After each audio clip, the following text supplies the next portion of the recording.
past 3 nights. We greatly appreciate it, and I know that on this final night, you are not going to be disappointed at all.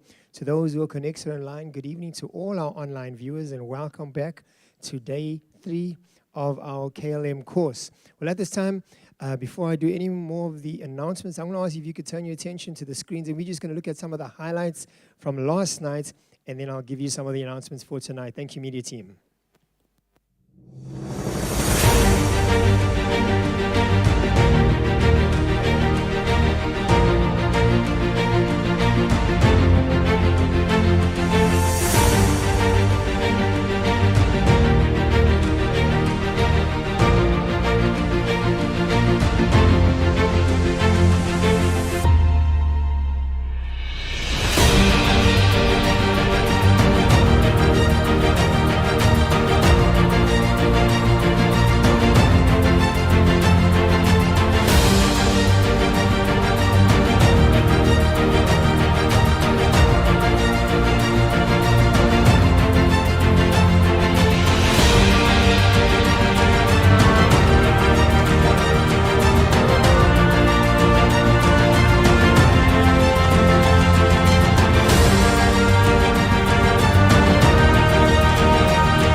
Well, we had an awesome time last night, and those are just a few of the highlights and wonderfully captured moments that we had there, but it's going to be better tonight. And so just a few final announcements for day 3 of our KLM course. Firstly, I trust that you all did signing at the registration desk. Remember that your attendance certificates, which will be issued to you, will be dependent upon you attending all 3 sessions. And so if you didn't sign in for all 3 sessions, please, not now, but immediately after the session, the ladies will still be at the registration desk. Please just go sign in, tick yourself present so that you can be assured that you're going to get your certificate. Also, please do ensure that your name and surname are spelled correctly, because we're not going to issue double certificates, and we want to make sure that you get the correct certificate with the correct name. And also check your email address so that it gets to you after the course, as well as the notes that Pastor Nishi will be compiling from the 3 nights. Then our restaurant, again, is open, and we've got some lovely things there. You've been so awesome. You've been so hungry. All our stuff has been sold out over the past 2 nights. And so I know tomorrow's a holiday, and so you can take a little bit more time, but go get something to eat and drink. But also another reason to go into our restaurants. You saw some of the great pics there with the KLM photo frame. Now, we put the photo frame, I know some of the lighting wasn't too great outside here in the dark, so we put it in the restaurant where the lighting is great, but the food is even greater. And so go take your picture there. Please, you'll see the hashtags on the frame as well. Tag us, put the hashtags. We love to see all those photos of all your beautiful faces, and then you can get something to eat and drink in the restaurant as well. Yes, tomorrow's a holiday, so please, as long as there's food and drink there, we're going to be open. But once it's all sold out, then we're going to have to close up. But please do go, and there will be no time limits on you being there. You don't have to rush off home. And then finally, you can see these wonderful T-shirts, these beautiful T-shirts that we've got. I know some of our visitors wish they had some of these. But if you are part of our church and you're involved as a worker and have been actively involved over the past 3 nights, these are being worn by all our active workers. And so once again, we want to say thank you to Pastor Anu and Nishi. This has just been gifted to us by them. And so at the end of the session tonight, we would like to take a photo of all our workers that have been involved in the sessions with your T-shirts here on the steps with Pastor Anu and Nishi. All right, so we will call you, but please be ready in your respective departments, the media team, the ushers and hosts, the security, our staff and pastors, so all who have been actively involved in the course. We love to take a group photo with our lovely T-shirts to commemorate this occasion with our pastors, and so please be prepared for that when we call you up right at the end. Then to our online delegates, thank you once again for connecting with us. Please remember to also mark your attendance on the chats on Facebook and YouTube. Please put your name and surname. But thank you again as well for connecting with us these past 3 nights. We've been speaking to people, or we've been receiving calls from people that have been connecting, receiving messages, and they've been so empowered and inspired by these past 2 nights. And so thank you so much for connecting with us. And also ensure that we do have your correct details when you put them in the chats, your correct email address, because as I mentioned, you will be issued with a digital certificate confirming your attendance at the course, as well as a copy of the notes that Pastor Nishi is going to compile. Well, on that note, we're now ready to go into the final session tonight. Are you ready? Are you prepared? Well, we're going to play an introduction video at this time, and then the very next voice that you will hear will be that of Pastor Nishi as she shares the final session with us this evening. And so enjoy the evening, be empowered, be inspired, and turn your attention to the screens for this introduction video. Thank you, media team.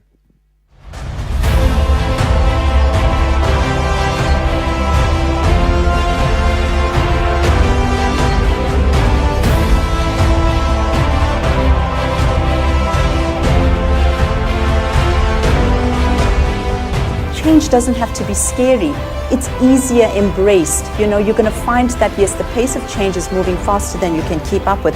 But who said you have to keep up with it as it occurs? You just need to know that you are tracking along, moving along with it, remaining open.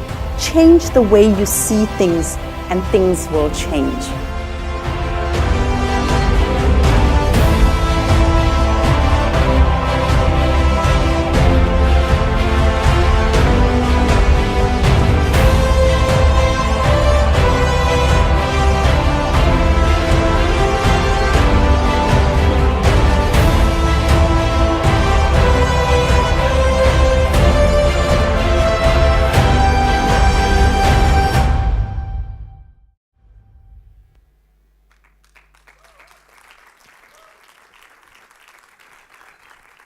Well, good evening to every single one of you. And as I was standing there, I was just thinking, I had gotten so used to hanging out with you awesome people. I wish I could do it for a few days more. But tonight is the closing night, and I hope you're excited, because I'm extremely excited. I read over my notes twice in the last 2 days, and I just felt, to use Katie and Kiara's term, I just felt so amped. You know, I'm just so ready to do this. So I just invite you to go along on this journey with me as we get right into it. Sadeo, are you going ahead of me? Okay. I just wanted to say, has everybody found a landing space from last night's session? Are you all okay? You must be okay, because you're back. So thank you very much for that. So yesterday, I do admit, might have been a little intense. It might have been a little heavy, and that's okay, because tonight is going to be the total opposite to that. And when I think about how I have packaged the information for each session, I look at it as, on the first day, the first session, I laid a foundation, okay? Yesterday, I put the walls up. And tonight, we're together going to put the roof on it. And so when you leave here, you're going to have something very solid to take away. You're going to have something very specific, very practical, very doable to take with you. And at the end of the day, that's what it's about. It's not about coming here and enjoying the hour together with me and me with you, and then we go away and we put it on a shelf, and that's the end of it. Okay, remember what I said on the first night, that we're both exchanging our time for what we're doing here this evening and for the last 2 nights, and that is so important. So let's get into it. Okay, have you ever wondered what separates the super successful, the high achievers, those that just seem to always hit it right? You know, there are those those groups of people or that person in your circle or that person that you know of who just somehow seems to get all the right opportunities or get all the right shots or be at the right place at the right time. And there's so many elements that we can think of where this could come from.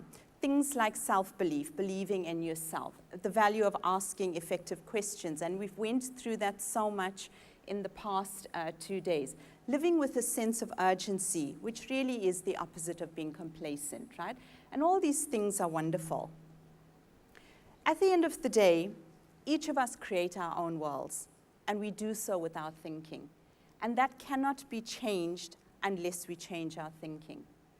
But the crux of what I really want to spend most of this evening talking to you about is so simplistic that I caution against you missing it completely. Because sometimes the simple seems so known, seems so obvious, seems like, did I really have to dress up and come out here and be told what I already know? I would like to suggest to you that common knowledge isn't common practice. And how often do we know the right thing to do? We know the right thing to say. But when the opportunity and the circumstance presents itself to us, we find ourselves doing everything but that. Anyone been there, done that? So tonight, I just want to indulge you for the next few moments and talk to you about personal standards. Now, whether you know it or not, every single one of us have them. They're different. We can have a lot of them in common.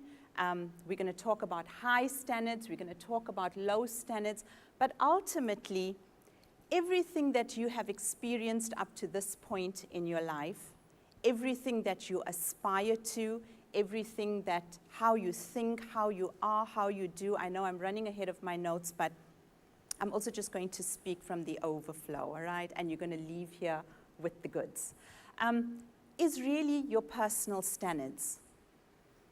What does that look like? What are personal standards? It's that personal set of rules that you live by. It dictates your expectations of others. It dictates your expectation of yourselves. It's how you treat yourself and how you treat others. And it's reflected in everything that you do. When you keep a promise, when you dishonor it, how you dress, what's the condition of your health, your finances, your environment. All of that somehow is shaped and is determined by your set of personal standards. They're reflected in the quality of your work. They're reflected in the values that you hold dear to you.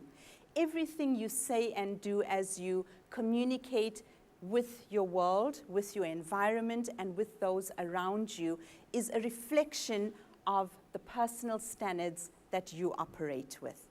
All I'm going to do this evening is allow you to become conscious of them, to identify for yourself, what does my personal standards look like? And then take a step further and say, am I happy with what that looks like? And you may be asking, how will I know? Well, as I said already, if you look at the quality of your life, the quality of your decisions, the quality of the environment that you find yourself in, is really a reflection of the personal standards that you are holding up to this point. Now, here's the thing, that your personal standards are something that you are projecting constantly, whether you're aware of it or not. And while that may be a good thing because it means you don't have to constantly be thinking about, am I doing this, am I saying this, am I behaving a certain way, it's just who you are. On the flip side of that, though, is you get judged by your personal standards.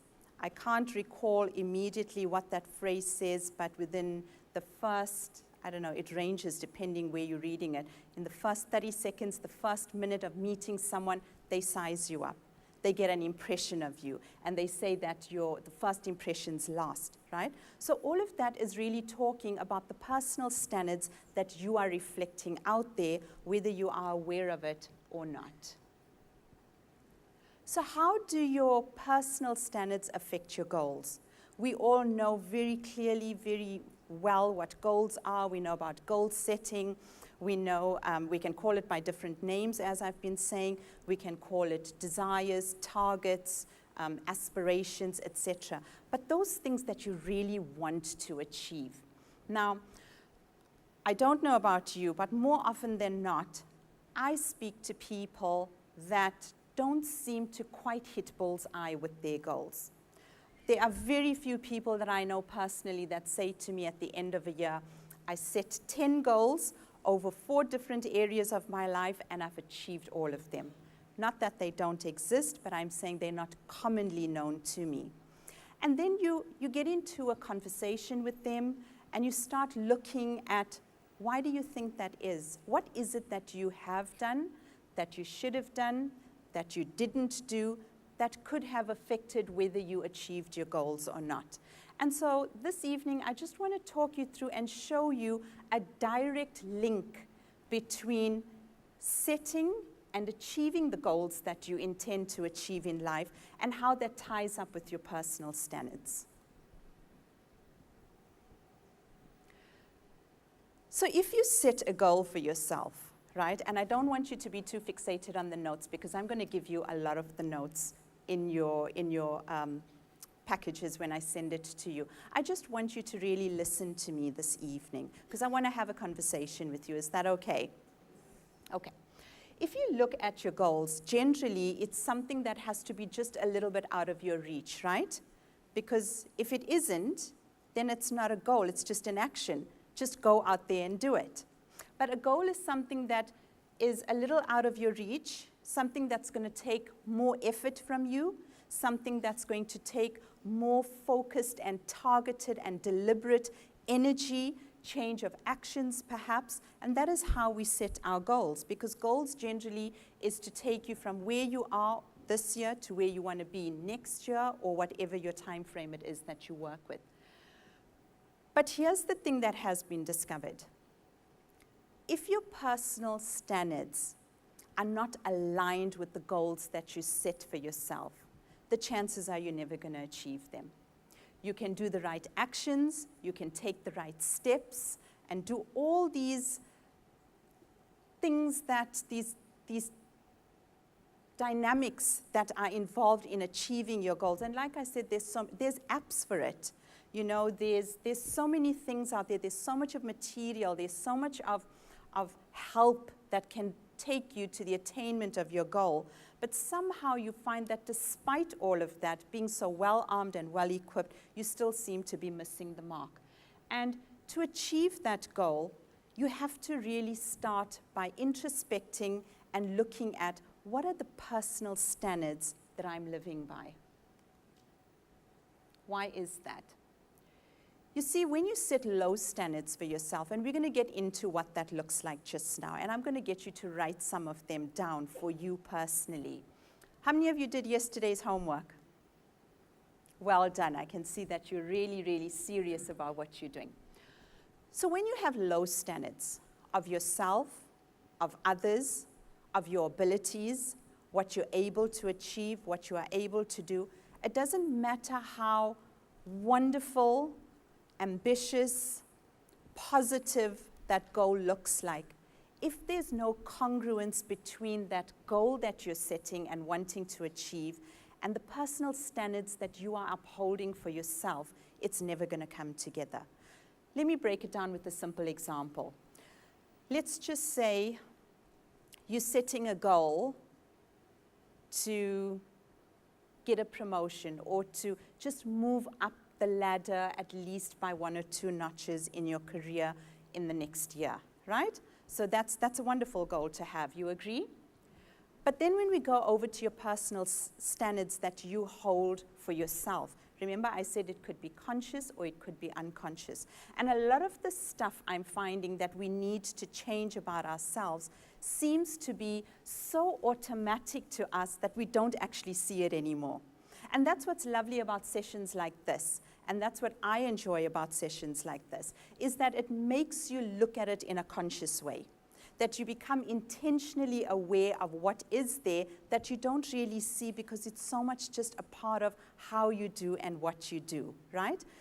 So you have that goal, and then you're taking the steps, you applying everywhere, you're doing better at work, you're making sure your superiors see you, you're taking more courses to upskill yourself, and those sound like all the right steps to take for the attainment of that goal, does it not? But here's the thing, somehow you get overlooked at the end of the year. And then what happens? You feel like this is not for me. It's never going to happen. You know, everyone gets the good breaks in life and I don't. But I just want to challenge you for a moment, if that is you or if that is something that you have experienced at some point. What were you actually thinking? What were you putting out there? What were your actions actually saying? Are you one of those people in your circle of friends or in your family or amongst your colleagues who says, I wish I was as lucky as him or her, or these things never happened to me? Or if you hear about somebody who had a really big break, you say to yourself, that's not the norm. That's not how it usually works. Can you see how your speech is reflecting your thinking, which is already saying that you have a very low expectation of what you are able to achieve? And the more you are doing the right steps, doing everything that is required of you to do, it doesn't seem to be moving closer to you, you don't seem to be achieving it, and that is because you are not setting standards higher that are going to be congruent with these marvelous goals that you want to achieve. When you set higher standards and have higher expectations of yourself, you are naturally willing to do more. You put in the effort, you have more energy, you want to put more resources into it because you believe you can, because you have great expectation of yourself that you can achieve it, that you can do it. And then you attract opportunities and you attract exceptional people, or the right people, if you will, to come into your circle, into your environment, because they see the certainty with which you are pursuing whatever it is you are setting out to do. So as I said, achieving goals, and the reason why many people miss the mark is because they're deficient in their standards and their expectations, not in their actions. You're doing what you should be doing according to the 10-step plan, right? But you're not aligning your expectations of yourself, your expectations of others, what you really believe can be possible, and all of that is tied up in what we call your personal standards. Remember, I said the simplest definition of that is the rules by which you live by. So if there's a way you do things, that's your personal standards, and that's how you are choosing to live your life.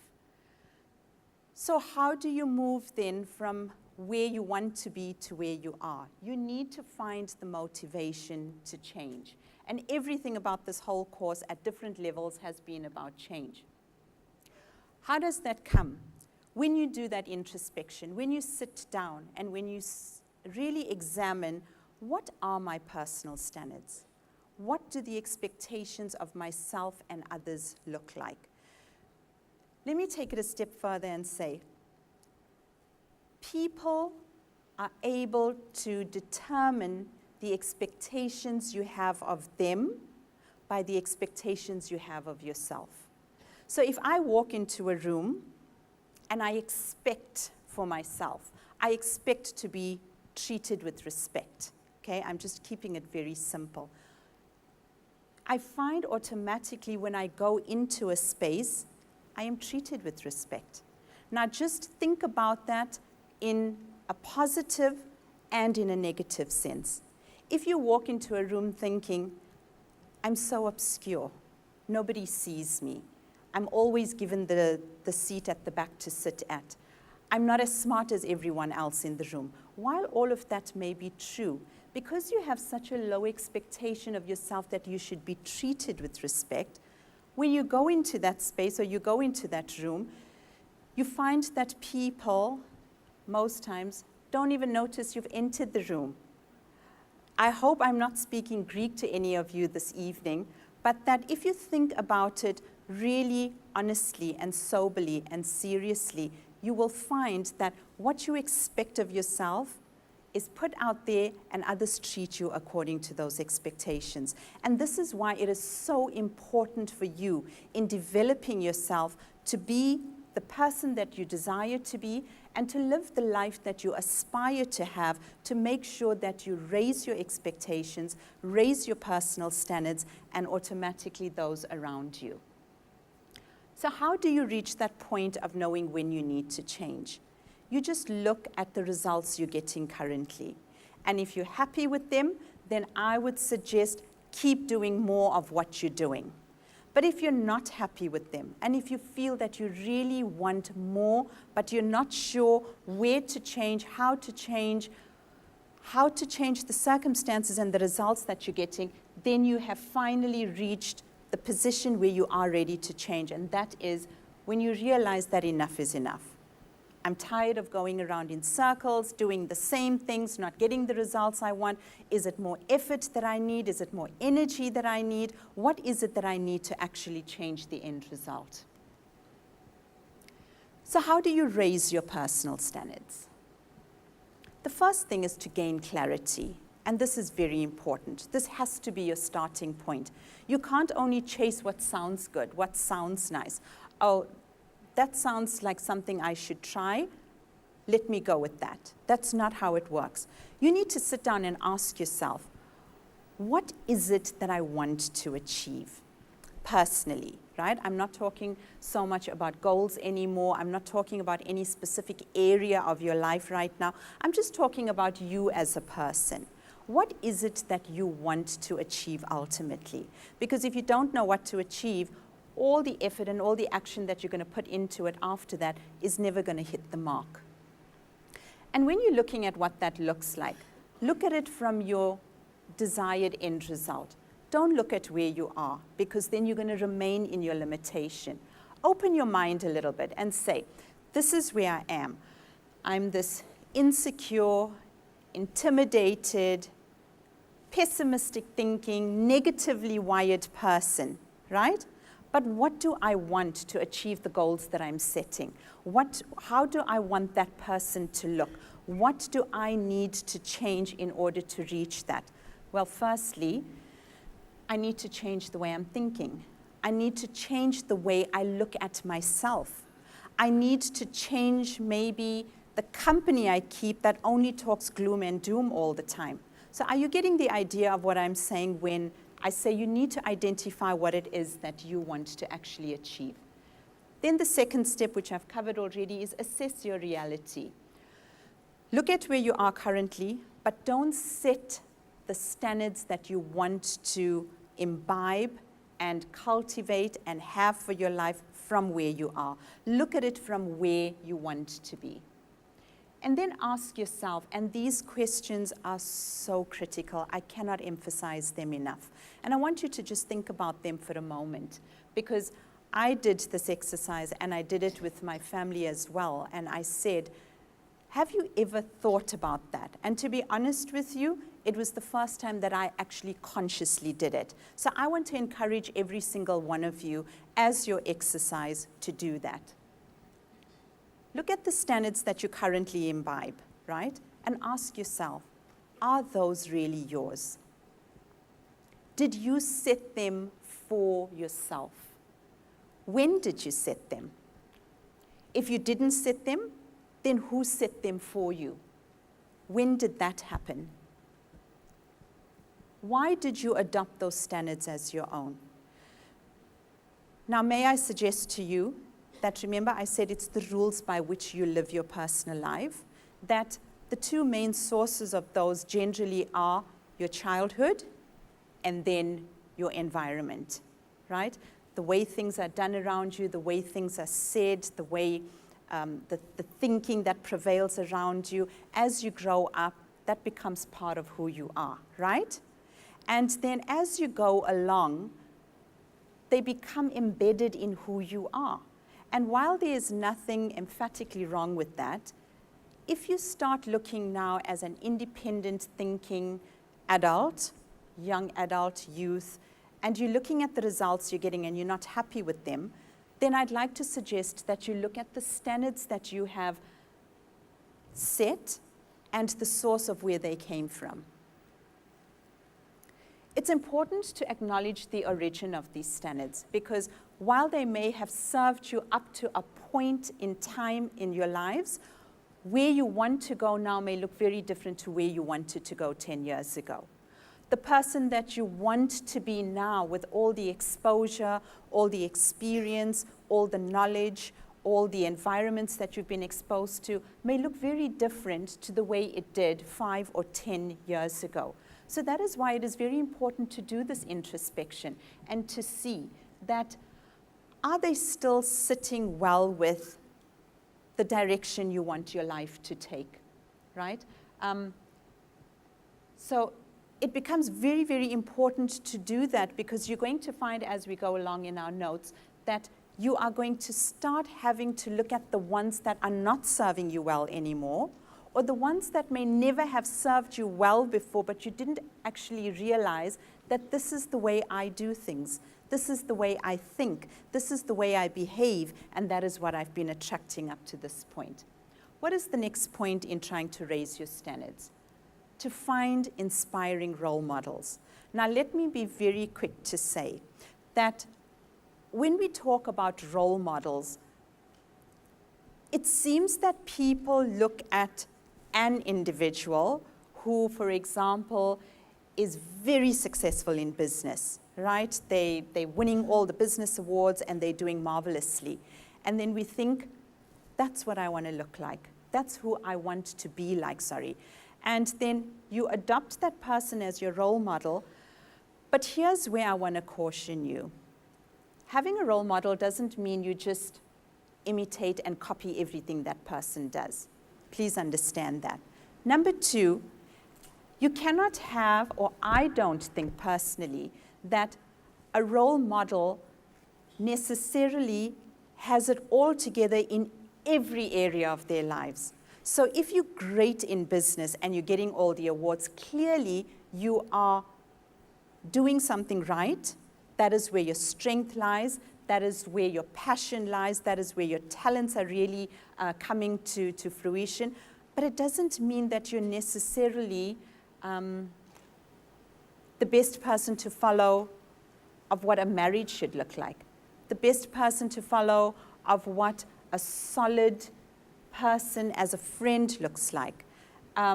If I want to increase my family values and build a stronger family unit, I don't know what that looks like, but I'm looking at you as this all holistically have it together kind of person, and we think that that's how it works.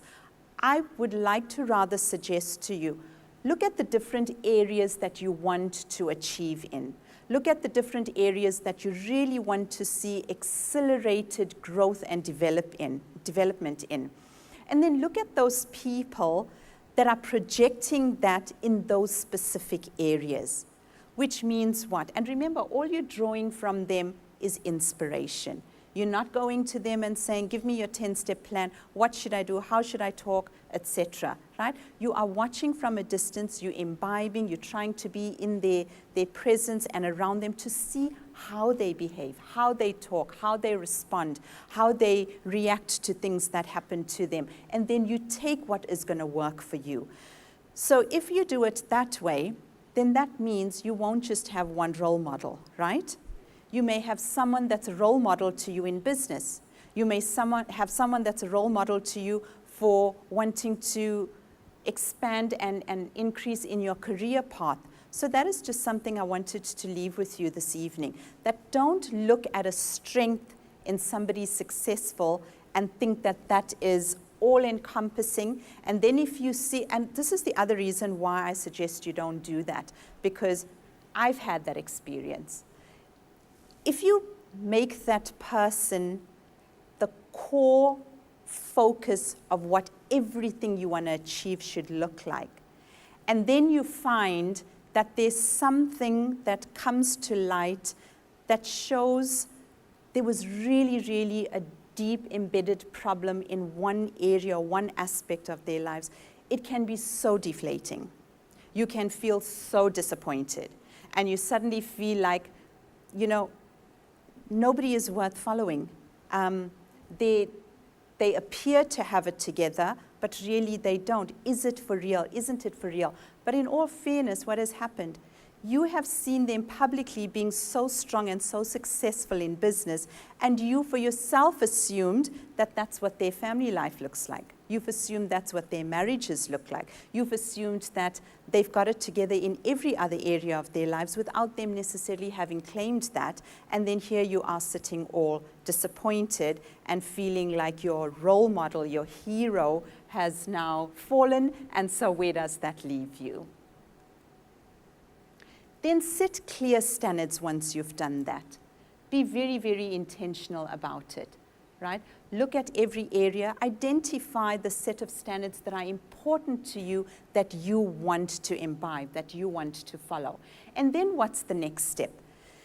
Then you have to create new habits, new actions. And here's where I really, really want to pause and say to you, don't try and be Superman. I know you're all going to leave here so inspired and so motivated this evening, but what I want more than that is I want it to be lasting. And the way to do that is not to overload yourself. Because when you go back to work on Friday, go back to your home on Friday, go back to normal life in a sense, you're going to find that if you set, I want to change my health, my fitness, my business, my this, my that, and I want to do it all at once, you're going to find that life is actually quite busy. And you don't want to make this a full-time job because something is going to suffer. So what I want to suggest to you when you're going on this journey is please take small steps. I cannot emphasize that enough. Trust me, when I was way younger, I thought it was so easy to do it all. You just needed a session like this, you go out, you make up your mind, you decide, I'm fixing this, that, and you all ready to go. And then you find halfway down the line that you still have to go to work, you still have to go to school, you still have to see to your family, you still have all these unexpected events that you have to deal with, and then you find that all your plans are falling behind, and then you just feel like this doesn't work. No, it does work, right? But that is why identify the clear standards and build on it incrementally. Small steps really make up the whole journey. So as I was saying, this is going to take change in your actions, change in your thinking, change in your habits, change in your environment in some instances. There are some people, I like saying it like this, I will love you, but from a distance.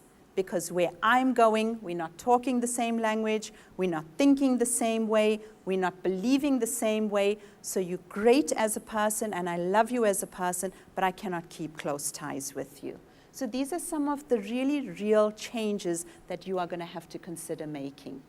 And then utilize the pain and pleasure principle. What does that mean? Firstly, hold yourself accountable. It's so important to do that. So it doesn't just become, again, pie in the sky, right? We sit down, we talk, we're also excited, we also, energized that we want to change everything. And like I said, it fizzles very quickly when you overload it. It's like having indigestion. You just really need to feel better. So hold yourself accountable.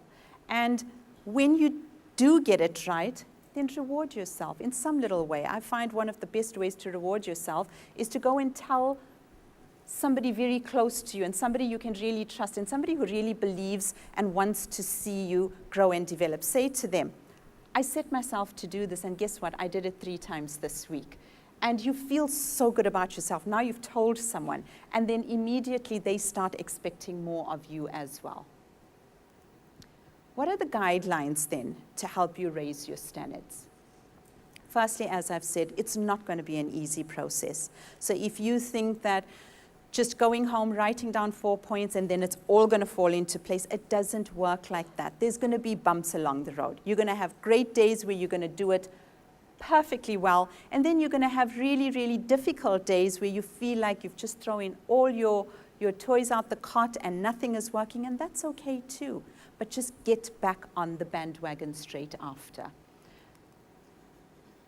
Become more mindful and self-aware.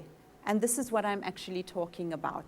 Become aware of what you're doing. Become more consciously aware of how you're speaking. If, for example, you want to change from being a constantly negative person, because let me tell you, wiring can change. It really can. You know, one of the statements I have a pet peeve with is when people say, no, that's how I am. No, that's how I talk. No, that's how I think. It may be, but if you wanted to change, it can change as well. It's not something that you are given at birth and you're stuck with for the rest of your life, right? God is not an unfair God. He would never do that to us. He would never say, you get a dose of positivism and you get all the negative in the world and that's your lot for life. It doesn't work like that. So make sure that you are very aware. And that's how it starts, because with the technology that we are exposed to, and you've seen so much of it in the last 2 days, do you know it actually makes you more mindless?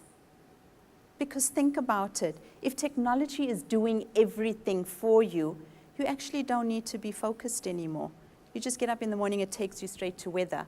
You just get into your car, it tells you that, I mean, if you put your GPS on, you don't even bother to take note of the route. You know, if you think about your area where you live, there could be a road in your area that you're living in for 20 years, but it's a little side road somewhere up the hill. You don't even know what the name of it is. Has anyone ever had that experience? You know, so how many of you have looked or have handled a 2 Rand coin before?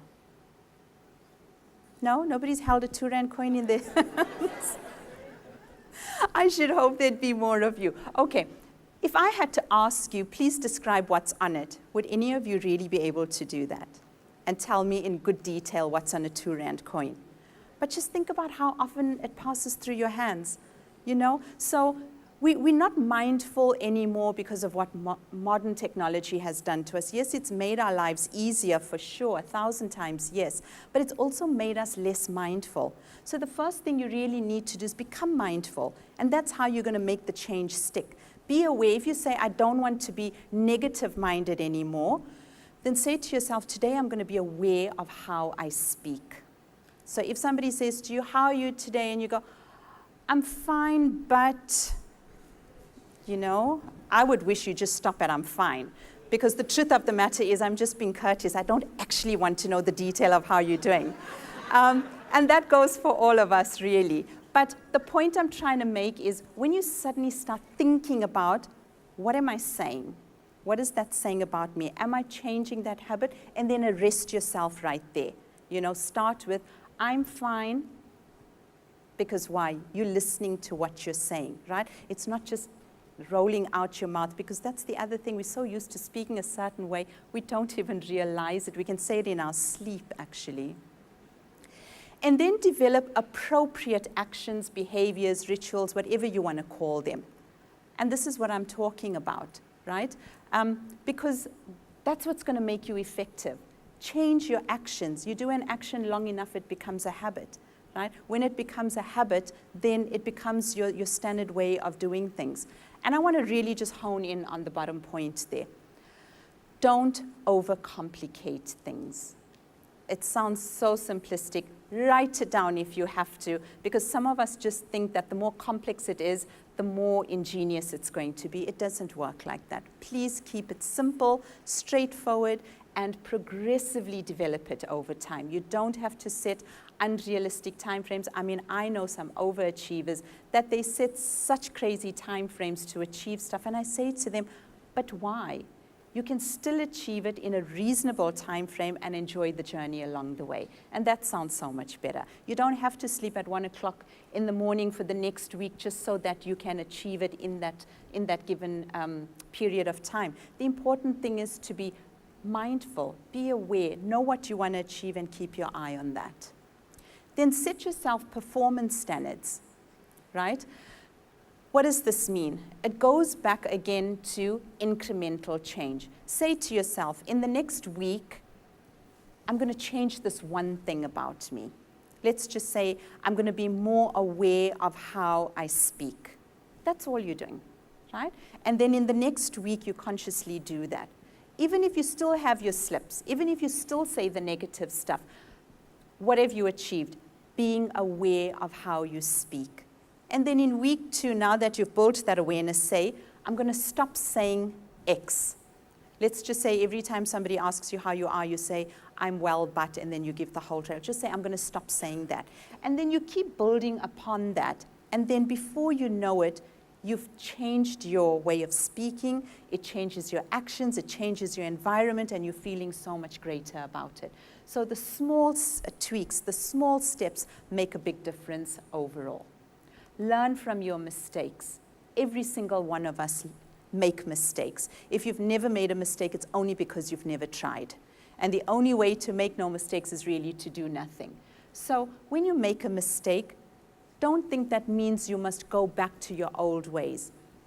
Stand exactly where you are in your mistake.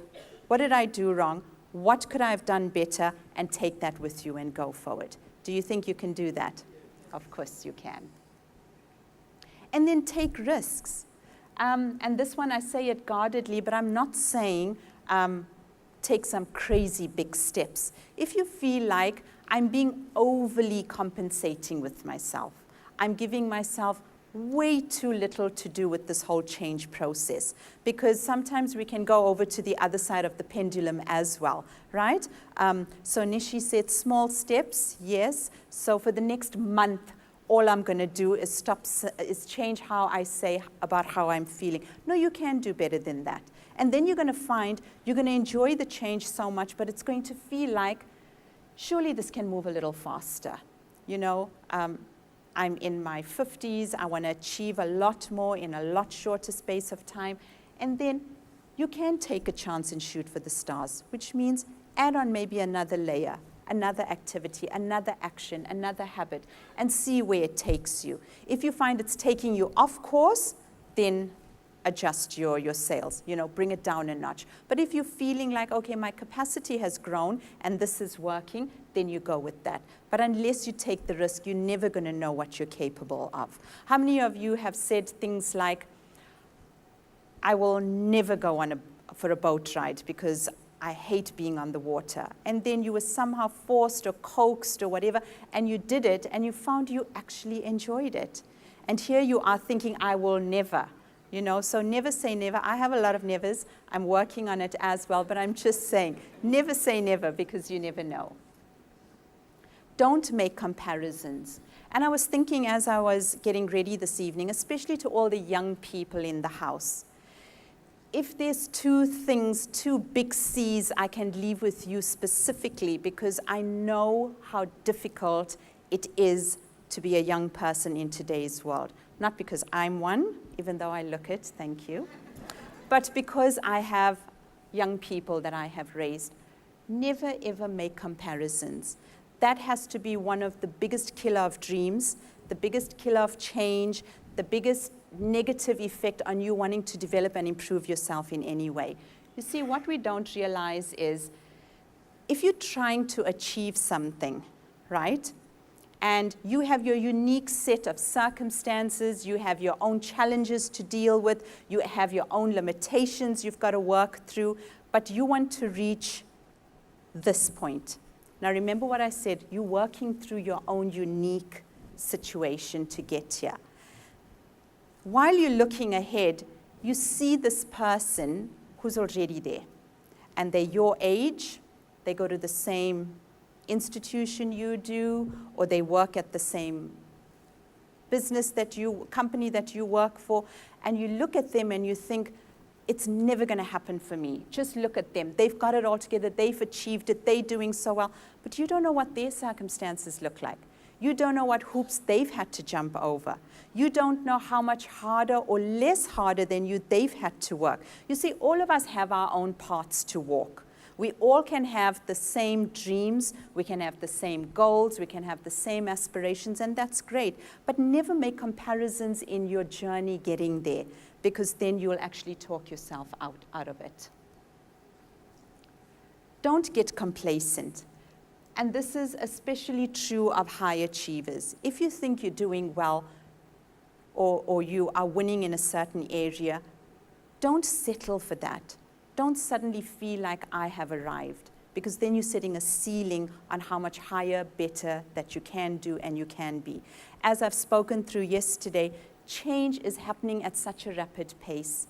So your great today may only be good in the next 2 years. So constantly challenge yourself, constantly look to improve yourself, develop yourself, and don't get complacent if you think you're doing well. Don't lower your standards either if it's not going the way you want it to go.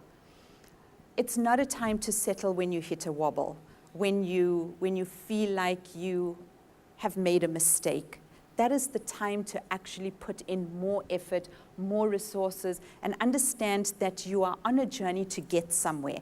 And that destination is so important to you that you're not going to get sidetracked or distracted by any of the hurdles that come along the way, because, I mean, none of us can say we've had it so smooth sailing. There's never been a challenge, there's never been a hurdle, there's never been a wobble in the road, but it's how you deal with that. So I just want to say, don't settle and don't lower your standards.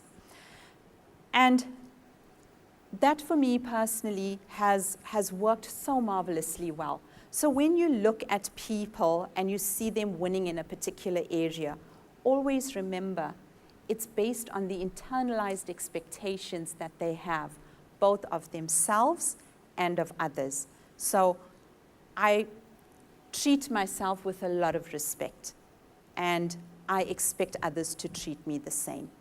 And if you think about it, if you come in here and act in a really dishonorable way, you're disrespecting, you're loud, you're not sitting still, you're talking when the presenter's talking, etc. Do you think people are going to respect you? It's never going to happen. You've got to display and exude and expect of yourself.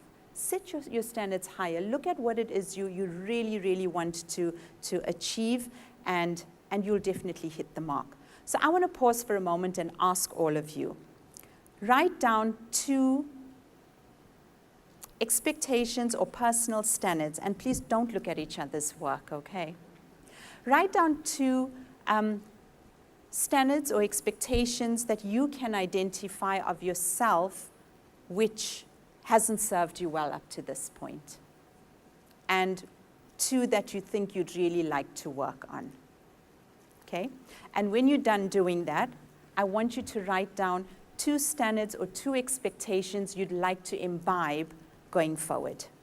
And what does that look like? And just keep it short. Keep it short, keep it simple, keep your language simple. You don't even need to be flowery and sophisticated. It's only you that's seeing your notes. And the simpler you keep it, the more believable it is.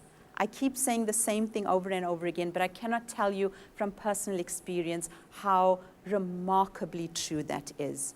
We don't need to complicate it. And the simpler it is, the easier it is. And just to share a little bit with you, with me personally, right? I'm going to pull back the curtain a little bit and just share with you, because I believe emphatically in everything that I'm sharing with you this evening. I have high expectations of myself.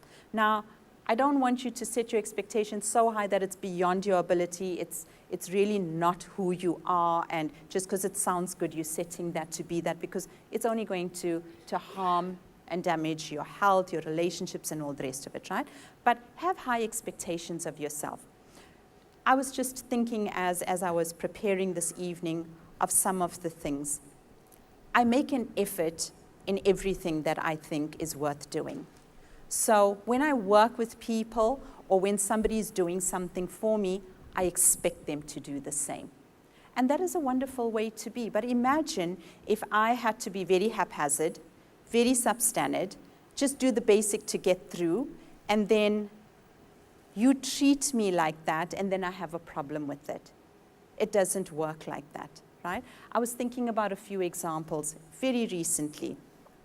I was at the hair salon last week, and you know load shed, that thing that everybody loves to hate. So I went, and remember, we all have the schedule. Let's give Eskom that much. They do give us a schedule, and so we can plan, right? So I went to the salon, and it was time to wash my hair. And the lady says to me, "Oh, I need to warn you, the water's going to be ice cold." So I said, "Why?" So then she said, "Because we're in load shed." Now here's the problem I have with it. I didn't walk in, I made an appointment, right? You have a schedule, you know it's going to be load shedding, right? You're not giving me any discount for freezing my head, are you? Right? So we need to work this out. So I said to her, I can't do ice cold water on my head. So she looks at me and I look at her. And remember, when you set high expectations for yourself, you don't have to be rude, you don't have to be arrogant, and you don't have to be unreasonable either. But I always do that. I flip the switch. If I was in her position, is there something I could do? And if the answer is yes, then I have that expectation that they must do it. So then she says to me, and then in the meantime, while this is happening, the other clients are busy being lined up, and the expressions, that's when I decided not happening. I am not going to be doing that. You know, there was like screeches and, ooh, that's cold and icy. And I thought, no, I didn't sign up for that. So then she's looking at me, I'm looking at her. She says, I don't know what to do. I said, do you have a kettle? And she said, yes. I said, how about you go boil the kettle? So I waited an extra 10 minutes. She boiled the kettle, she diluted the water, and I had a lovely hair wash. Now, what is the point of that, right? The point of that is I expect to be treated a certain way because that's how I would treat you if you had come to my salon. And then I walk into a store and they don't, and then I pay with cash. And the lady says to me, sorry, we don't have change. I think it was 20 Rand change that I needed. She says, and it's in a mall, right? So she says, sorry, we don't have change. You have to use your card. And I thought, oh, that's not very good customer service. I wouldn't treat you like that. So I had my card with me, right, but just track. So I thought to myself, that's not making any effort, and yet I made the effort to come into your store and make the purchase. So then I said to her, what if I don't have a card? She says, well, then I will have to go and make change. So I said, there you have it. And so she wasn't very happy, but we left on a very good note. All she did was send somebody next door within 2 minutes. I had my 20 Rand, I was put on my way, and everyone was happy. It's all about expectations. When I was a young person growing up, sitting on campus in groups, and somebody was in my group at that time, he wasn't invited, he was just somehow in the group. But he'll bear me out when I say this. We were a group of males and females, boys and girls, right? Sitting in this big group in the quad, having a good old jolly chat between lectures, and somebody would use a bad word. Do you know what stood out to me? I never announced to anyone that I'm a Christian. I never announced to anyone that I don't swear. What stood out to me was he immediately turned to me, the person who used that word, and said, I'm so sorry, Nishi. But I thought to myself, there's other females in the group. You know, how dare you? You should be apologizing to everyone. But then you mature and you move on in life and you realize it's because of how you treat yourself. It's because of what you expect of yourself and what you put out there that people can automatically do that. So I really just wanted to lay that a little bit before we go into part B to say to you, it's good and it's necessary to have high standards and set high expectations for yourself because you definitely are worth it, you deserve it, but make sure that you also display it. Part B for this evening is learning from the already successful how to get there. We don't have to reinvent the wheel. You know, we can just look at those who are doing it, who are getting there. And I read through a lot of material, and you all know this. I mean, there is just a plethora of information out there on successful people, etc. But I want you to look at what is highlighted there.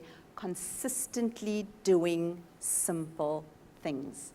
And if you go to bed tonight and you hear my voice saying, keep it simple, then it's a good dream. But seriously, just consistently keep it simple. We don't have to complicate things. So these are 8 statements. When they were interviewed, they happen to be billionaires as well. So sometimes you may think, oh, it's easier for a billionaire to speak. But here's the thing. It's these principles or these beliefs that they had long before becoming that led them to where they are. So if you want to go to the next step or the next level in your life, we all do well to imbibe it. So Charlie Munger, and I tell my husband, after him, I love this guy the most. He is just, I think he's 98 or something. He's the most gorgeous thing on earth. And I just love his mind. So here's the first one. He says, analyze what can go wrong instead of what can go right. You know, when you're planning, whether it's a personal event, a business event, a life-changing event, or whatever, we're always planning on this will happen, this will happen. But he says it's okay sometimes to be a little bit of positive and negative. Why? So you look at it from both sides. And then where does the planning really need to come in? When you think it won't go wrong. So I love what he says. One of the best ways to win is not to lose. The second one is Warren Buffett. He's another cute old man who's just so full of wisdom. He says use checklists to avoid obvious, and these are his words, stupid mistakes. But if you think about how simple that is and how true it is, he says there's only two types of mistakes you can make in life. Those that are stupid and those that are ignorant. The ignorant ones happen when you don't know better. The stupid ones happen when you do know better, but you still do it. And I think we can all say we've been there, done that at some point. Then Ray Dalio is somebody I'm really warming up to a lot of recent. He's just a brilliant mind. He says, learn how to think independently so you can be smarter than everyone else. What does that mean in essence? In a nutshell, it's just being able to stand up for what you believe in or for what you think is right, even when the whole train of thought is saying contrary. Now, is that easy to do? Not in a million years, no. But is it worth it? Absolutely. I mean, I have resigned from boards just because I felt like we come around the table where everybody wants to talk at the same time and nobody wants to listen. And I don't know how to have that conversation. And then when you do have that conversation, then everybody is very upset. So what do? If you can't fix it and they don't want to be fixed, you might as well step out the room, right? So that is what I've done in a few instances. And can I tell you, I've been invited back as a lead independent. What is that? You're not sitting on the board, but you're advising the chairman on what to say and what to do. But think independently, stick with what is right. And he puts it like this. So if you are wrong and the consensus is wrong, you get poor results. If you are wrong and the consensus is right, you still get poor results. But if you are right, and this is where it gets most important, especially if the consensus is wrong. That means if everybody else is believing something that you know to be wrong, but you're standing true to it, that this is the way you want to do it. If the consensus is wrong and you are right, that's when you're getting extraordinary results. And remember, don't strive to be liked, strive to be respected, because that's far more lasting. Number 4 by Jeff Bezos, and I think we all know who he is. He's one of the guys, apart from being such an amazing, successful billionaire, he also had one of the highest divorce settlements in history. So I don't know how he feels about that stat, but anyway, that's this guy. So he says, invest in what will not change instead of only what will change. Now, if you think about it in terms of all the change that's going on around you, and I want to speak specifically for a moment to business people, you're looking at what's the next trend, what's coming, what's changing, how can I improve that, how can I do that differently? Yes, do that, but he's saying, don't do that only. Look at what won't change. And 2 things that he said. The one was, his customers are never going to say, you're too cheap, please can you raise your price? So he's very, very price conscious in his business. The second thing is, because Amazon is all about delivery, his customers are never ever going to say, you delivered too quickly, please slow down and delay the delivery. So he really focuses on having a supply chain of delivery that works like clockwork. And I thought that was quite profound. He says big trends, which are the changes, are only part of the story. It's about doing the exact opposite and focus on what won't change. And in your personal lives, maybe it's worth mentioning it here. Also look at, with all the change that's going on, people's thinking is changing, lifestyles are changing, standards, norms, all the rest of it. Stay true to your value system. Refuse to change that, and it'll hold you in good stead. 5, use storytelling to make your vision more compelling. Don't just sell your product. Don't just sell your service. Don't just sell your dream. Sell who you are and how much you believe in it first, and that was Steve Jobs. And I like to say it like this here. The most brilliant storytelling in selling their visions are moms. When the children don't want to go to bed, a mom has a way of selling it to them. You know, dad just wants to pull out the belt, it's bedtime, boom, and that happens, you know. But moms have a way of selling it to you. Imagine if you go to bed early today, that'll happen, and suddenly they're so sold and they're in la la land, right? That's just one example. But really, use it to, and also it brings out the authenticity of who you are. These are just some of the visionary storytellers of our time. We may not know exactly their whole story, but we know their Martin Luther was, I have a dream, right? It was personal. Elon Musk, this crazy, brilliant guy, believes in multi-planetary living. He really believes that Earth can be the next dwelling place. And then Steve Jobs, he believed that the telephone as we know it can be so much more than it really is. And then we know Malala believes that education can be your weapon and your freedom. Number 6, Reid Hoffman, the LinkedIn founder. I love this. He says, build deep, long-term relationships that will give you insider knowledge. In other words, just take you where you need to go. I think we're living in a world where we want to join the popularity race. We want to say, I know 500 people. We want to say, I know him, I know her, because they're famous, they're popular, they're successful, they're whatever, but really they don't even know you if they had to see you, right? Here's the thing. I mean, you go to a conference of 1,000 people and you're one of the attendees and they're sitting on the panel list, and then you're posting pictures and you say, guess who I hung out with today?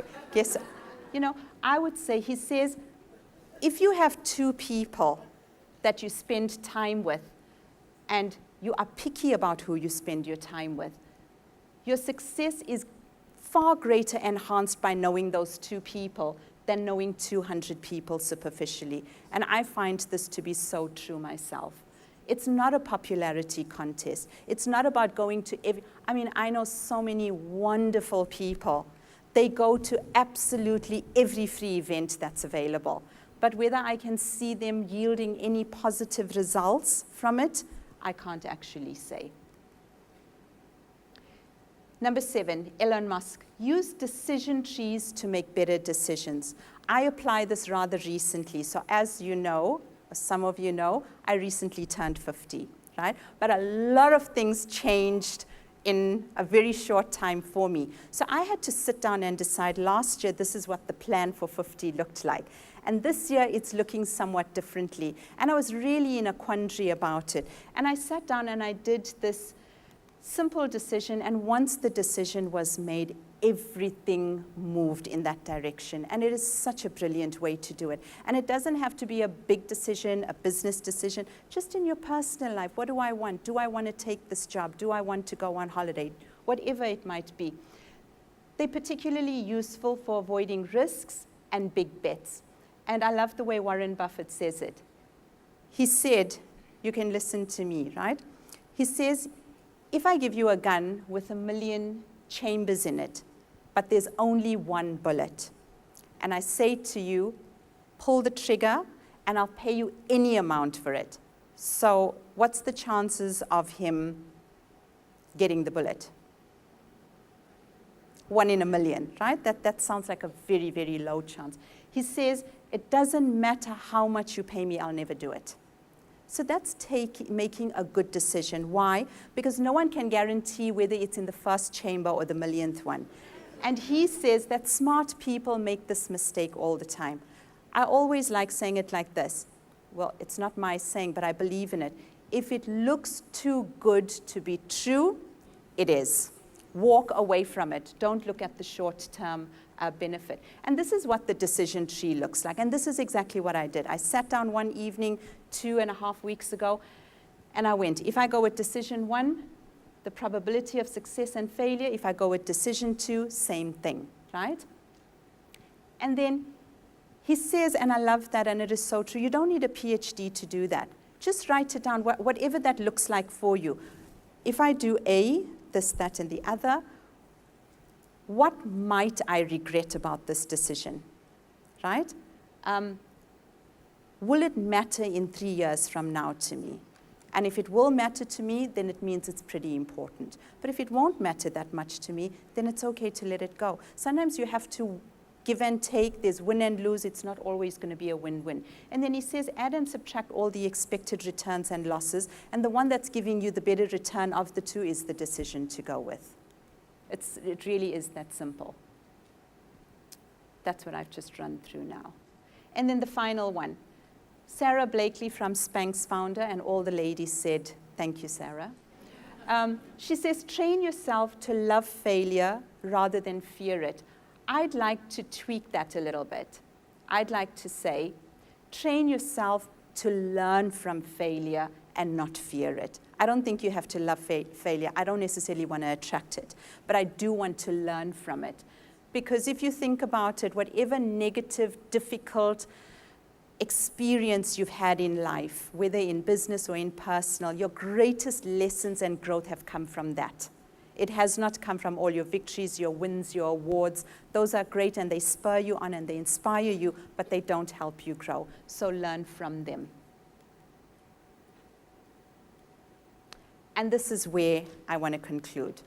The workshop has come to an end, but what starts for you from today? Do you have your word? Have you went and discovered who you really are?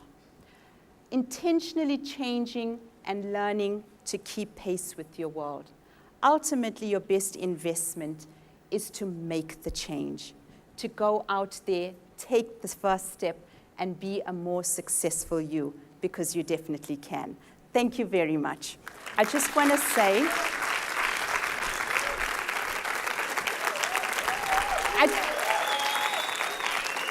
thank you.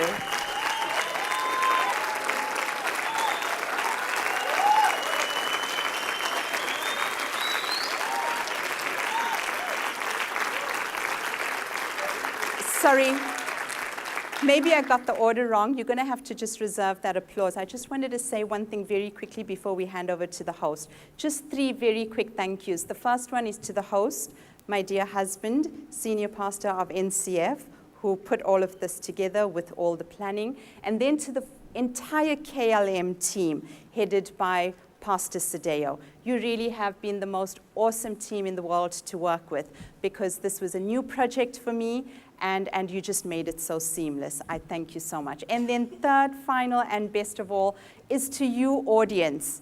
I have never had to do a project before where it had such diverse people from different sectors, spectrums, ages, interests, and all the rest of it. And you have been so gracious, you've been so absorbing, you've been so engaging, and you've made this so easy for me. So for that, I say thank you.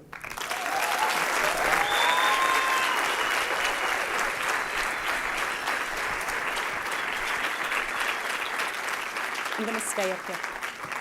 Thank you so much, Pastor Nishi. Thank you, everybody. You may take your seats just for a moment. We're going to draw this to a close very shortly, but wasn't that awesome? Absolutely awesome. Now, we want to do more of this, and as Pastor Anu, I think, mentioned on the first night, this is a type of first fruit in that it's something that we've launched for the first time, but looking to do it on an annual basis. And so we want to do other things like this as well. And so in order to do that, we need your assistance. We need your feedback. We need your input. We need your comments. And so on your seat, you'll see a little slip of paper like this with a QR code. Now on there it says KLM course feedback. Thank you for participating in our first KLM course. kindly scan the QR code above to complete our KLM feedback form. We'd love to have your feedback. Now, you don't need to do it right away. That's why we've printed these so you can take it with you. But it's very, very simple. All you do, if you got a phone, if you just open the camera app and you just open the camera like you're taking a picture of the QR code, you press on there, and then it'll come up on, the feedback form will come up on your device, and you can just fill it in there, and then it'll literally take you about 2 minutes. Some things, there's questions there that you just tap yes or no. For example, please rate the facilities average, good, excellent. You'll just click whichever one you're selecting, put your details in there, and then of course we'd need some feedback from you, some points of how we can improve, et cetera, et cetera. And so we want to ask you, we'd love to hear your feedback because we want to be more excellent, we want to do better, we want the next event, although this was absolutely awesome, we want that one to be even more so. And so please, we ask if you could do that. As I say, you don't have to do it right now because I'm talking and we haven't completed this evening, but do take this home, and I encourage you, you can do it later tonight, you can even do it tomorrow during the holiday, but we'd love to get your feedback and also keep in touch with you, get your details, so that when we have more courses like this, more events like this, we'd love to invite you and make you aware of it so that you can be part of that. So can you all do that? Thank you so, so much.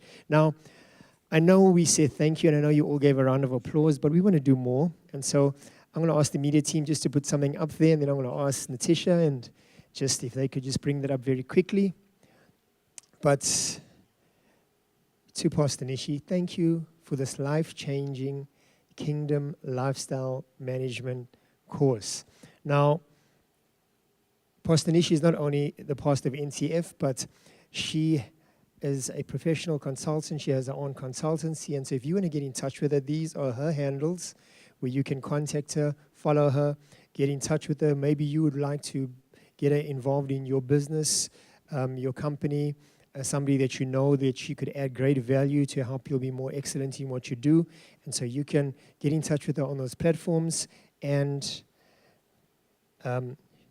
she, I'm sure, will gladly oblige you. But we want to do a special presentation.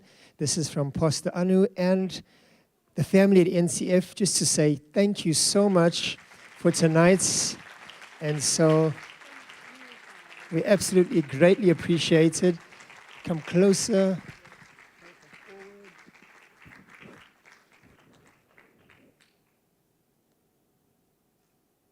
I should go on the other side, eh? Yeah.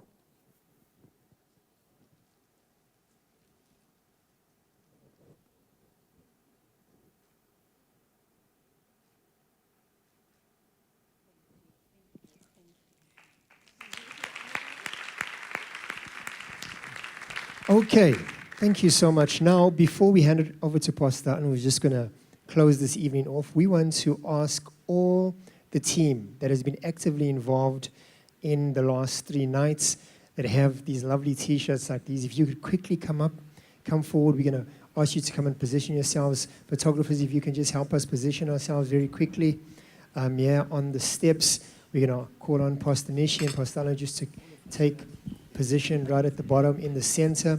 If you can very quickly do it, we don't want to take too much time doing this, but we want to get a picture with all you beautiful people with your beautiful T-shirts. If you've got a jacket on, just take your jacket off very quickly, and so you can put it back on when you go back to your seats. But we want to take this picture. So for those who are a bit tall, like me, or taller, you can come to the back.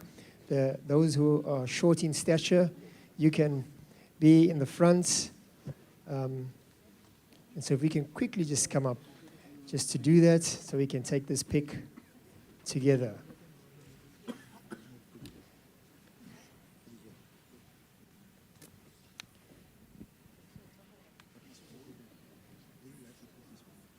All right, you can come up as well onto the top here, because we don't want to be too wide. So we want to get everybody in the picture. We need a few more people on that side. Is that what you're saying?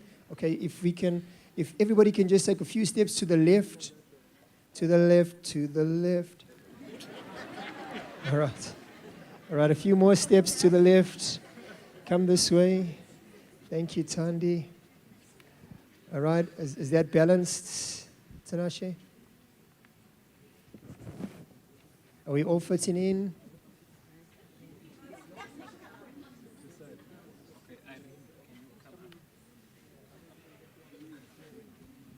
Are we okay there, Tinashe? All right. All right.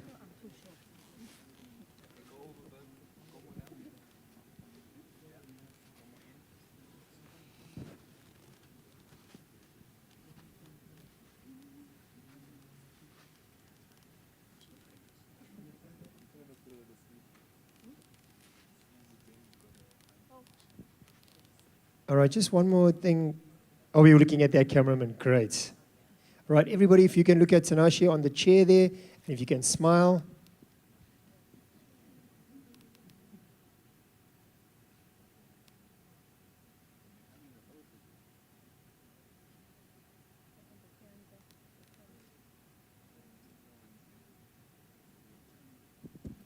Thank you so much, everybody. Bless you. Thank you for all that you've done. You can make your way back to your seats. And I'm now going to hand it over to Pastor Anu just to close this evening off.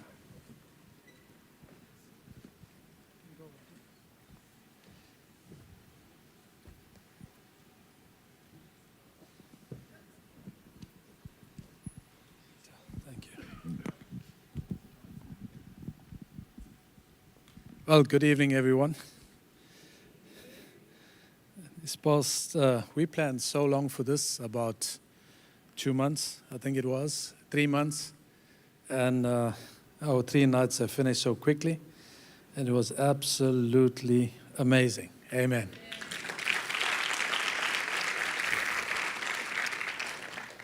Thought-provoking, impactful, insightful, a call to action, change, shift, paradigm. These are some of the words that come to mind as we reflect on the past 3 nights. We are, without doubt, called to a higher standard of accountability and responsibility. Nishi, you have left, or should I say Pastor Nishi? Nishi, there's such a broad spectrum of audience. You have left an indelible mark etched in our hearts and minds. And for that, we are so grateful to you for sharing your knowledge so freely with us. You have left us with so much to ponder, to question. I remember in one of the sessions you said, ask questions. You've left us so much to ponder, to question, to consider, and to reflect on as you challenged us to undo old paradigms and to shift gears in our thinking and believing. Thank you for the download of grace, wisdom, and knowledge. For us as a family of God here at New Covenant Fellowship, all relating ministries, the secular world, the business leaders, friends, associates, you have forever altered our lives and destinies, and for that we say a big thank you to you.